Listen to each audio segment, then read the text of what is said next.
In this video, we'll talk about how to use CocoaPods in our Xcode project. Here we created a default Xcode project using templates, and to initialize CocoaPods within that project, you want to enter pod init and your command line. This is going to create a pod file, which is basically a dependency list of your project. If we open Podfile with Vim, you'll see a couple lines, and this is where you will put the dependencies. The dependency usually says pod and comes with the name of that dependency. Usually you'll get that from where you're gonna download the project. So for example, if I'm gonna install Swifty.json, which is a third-party JSON library used to decode JSON in Swift, we'll go to their GitHub and then find how to install that using CocoaPod.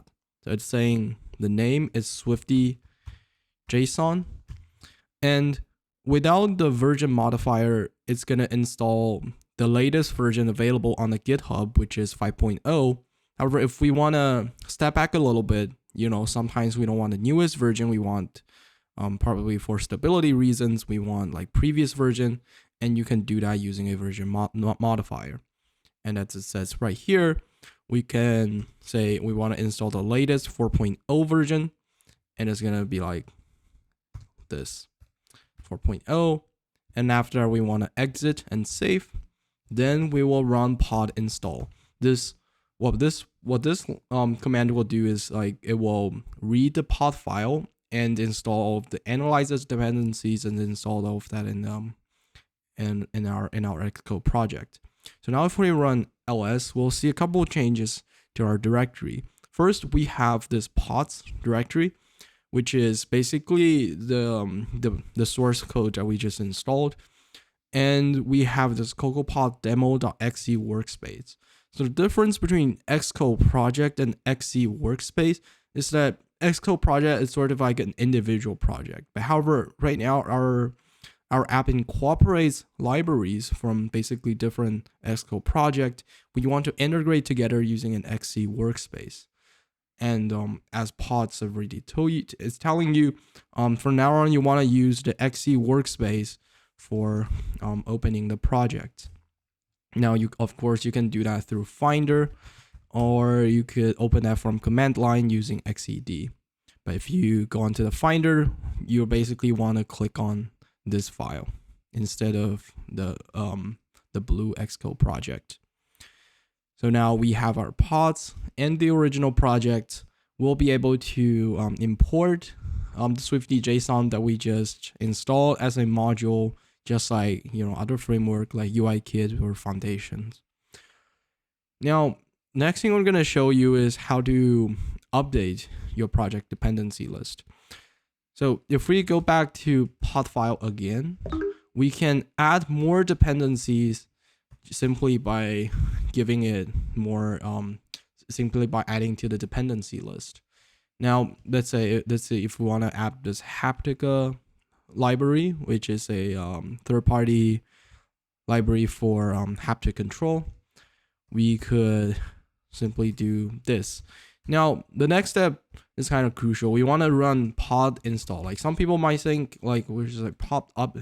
Do you want to run pop update or pod reinstall or something like that? No.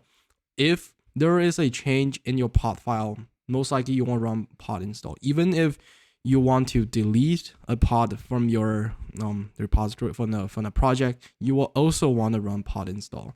So for example, if I say vim and I remove that Swifty.json, what I'm gonna do is I'm still want to run pod install, and it's gonna remove Swifty.json from the project. This may seem a little bit counterintuitive at first, but get used to it and it will feel better.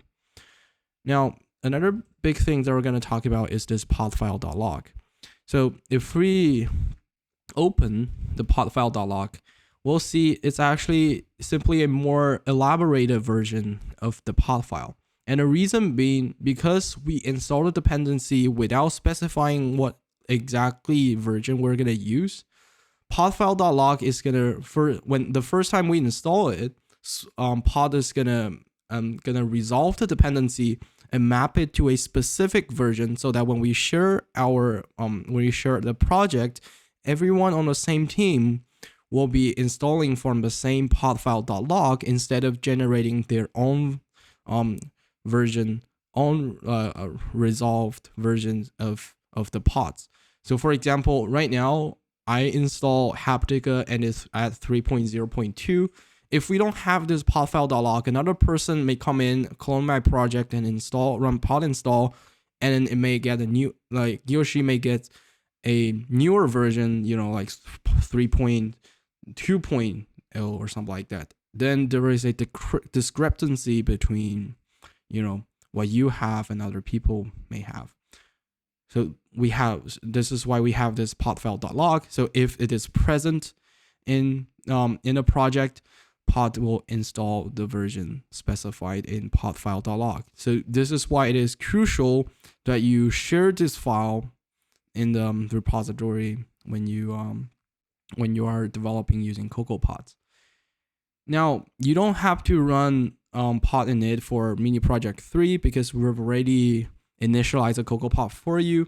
All you need to do is just run pod install to install this pods to the local repo.